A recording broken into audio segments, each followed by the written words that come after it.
Hello guys, welcome to this video. My name is Sammy Akhtar and in this video I'm going to describe what should be your marketing strategy when you are selling supplement brands in Amazon India. We get a lot of calls for handling their advertising accounts from people who are actually selling in supplement brands. Their way of looking into supplement niche for advertising is completely different. When they look at the cost per click, 80 rupees, 100 rupees, 150 rupees, even 200 rupees, they get frightened that if my ACOS is more than 30%, 40%, 80%, how I am going to make money? And they don't sell the products anymore. They try to get away. They ask us, can you raise my ACOS? Instead of that, we have some other clients which we take inside our advertising agency. And some of them we had to refuse because they don't know how to market the supplement products. They have very crazy expectation without knowing the LTV model. So the clients that we have, they have very good response towards marketing. They know what they had to get in terms of results. They know exactly what their customer acquisition cost is. They know exactly how much they can spend to acquire a customer. They know exactly what is the LTV, lifetime value per customer, and how long it takes to get out that money from that customer. Let me just give you a quick brief. So suppose there is a customer, trust me, pardon me on my drawing, okay? If you can see this drawing, let me just change the color so that you can see it clearly. Okay, I had to get those paper kind of thing. Suppose you are getting one customer, okay, and he is seeing your ad, it is your product ad costing 90% in ACOS. It is normal number. Now it depends on how much you can spend to acquire a customer. What is your repeat buyer? Now the same customer will come and buy second product from you. Now the second time the product's advertising cost will not be that much what you are planning to do. The ACOS will be much lower for the second purchase. Again, the same customer will buy a second product from you, third product from you. Now the same customer which costed you suppose 200 rupees to acquire, now they are spending close to 2000 rupees with you. Now you know that you are spending suppose here 200 rupees to sell this product, you are getting 2000 back within, let's assume 6 months period. 6 months period, let's assume this part is 6 months.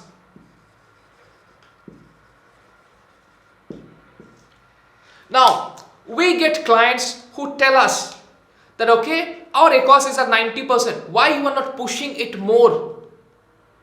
They want us to push their ACOS more than 100, 200, not 200, 100, 120, 130 ACOS. Now we have clients that pushes us and tells us why our ACOS is at 80%, 90%. We want it to be higher because they know what the limit is.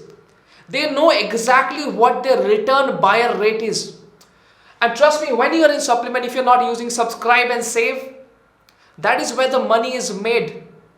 You can't look at normal marketing when you are into supplement brand. When you're selling a supplement product, you have to look at how much is it costing to acquire a customer.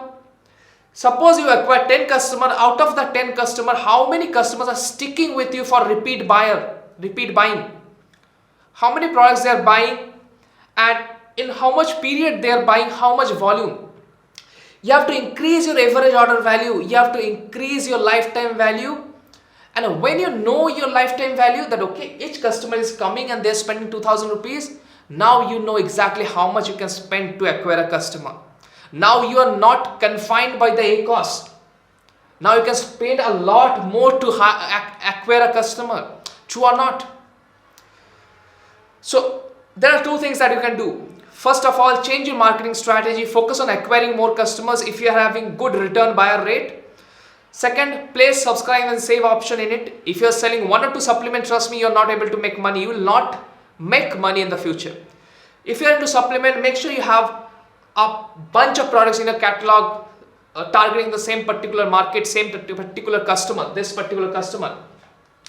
Next thing, you will subscribe and save and don't focus on ACOS when you're in supplement niche. When you're in dietary supplement or even in something edible, you have to focus more on increasing your ACOS, not staying your ACOS at lower numbers. When you keep your ACOS lower, the number of customers you are getting is also lower because the competition is high. You need to focus on customer acquisition. More customers that can come in the front end, the more lifetime value you can get.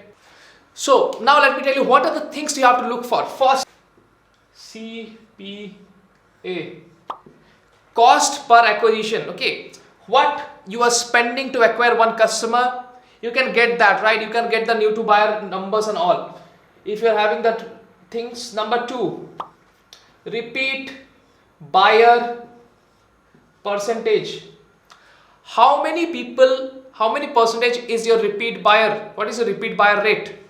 Third thing you have to do is how many products can you send to subscribe and save?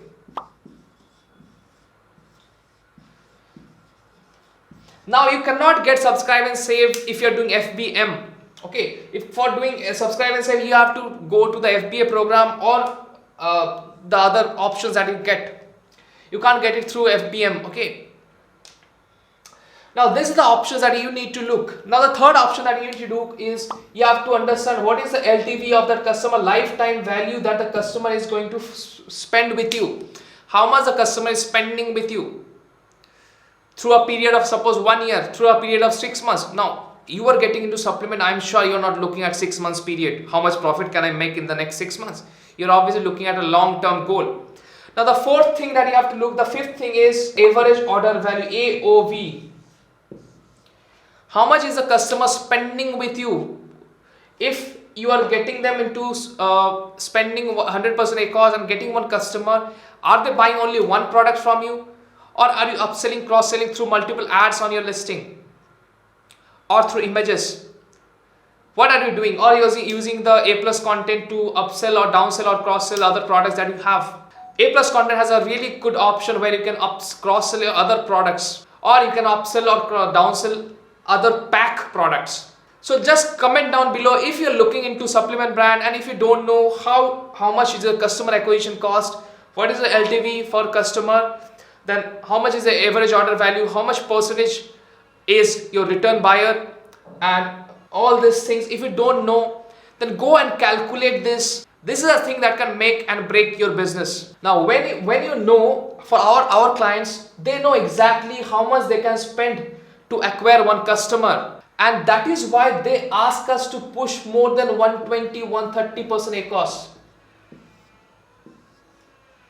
If you sell normal physical products brand, then you know you get scared when you see ACOS above 30-40%. But with supplement, if you're looking at the same marketing model, trust me, you will not go far.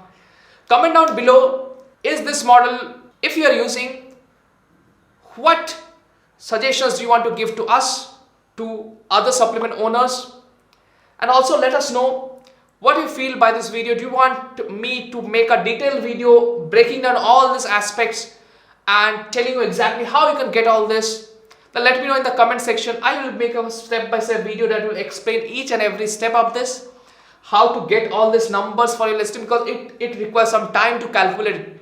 Amazon don't give you direct data for cost per acquisition, for repeat buyer, for all this AOV and the LTV, right? You have to calculate it. If you want to make a video on this particular topics, let me know in the comment section. And this is the same exact model we use to sell e-commerce products as well. Not only in Amazon, but in e-commerce websites. And there it is far more better, right? Because now you can spend a lot more and you can scale Facebook ads, YouTube ads much more quicker, much faster than how much faster you can scale your Amazon ads. Because Amazon ads still had some limitations, right? Whereas Facebook ads, YouTube ads, the limitations are not that much. So that's it guys for this video. I'll see you again in next video.